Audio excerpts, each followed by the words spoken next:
The basics, connecting your GoPro to a mobile phone. So, you've got a new GoPro, and you've already shot a ton of hero-level awesomeness. You've got the Is It On shot, the selfie at the holiday party, and maybe even the bottle-mounted celebration chug. Now it's time to show everyone and prove your legendary status. Well, you only need a couple moments to connect your GoPro to your mobile device and get to sharing. First and foremost, download the latest GoPro app from the App Store or Google Play.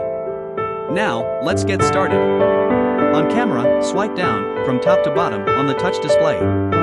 Select Connections. Select Connect New Device. Open GoPro app on your mobile phone. iOS. Tap camera icon at top left of screen. Tap plus add device at bottom of screen.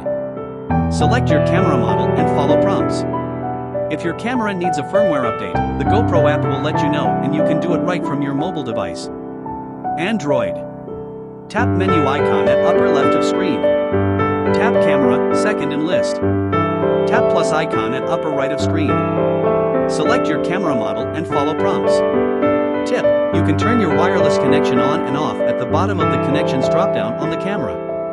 Now that you're connected, and you are well on your way to creating a ton of cool stuff to share across the intergalactic web, it's time to put the phone away and let it start doing the work for you. With quick stories, all you have to do is point and shoot your GoPro. From there, the GoPro app will automatically transform your latest footage into an awesome video with music and effects.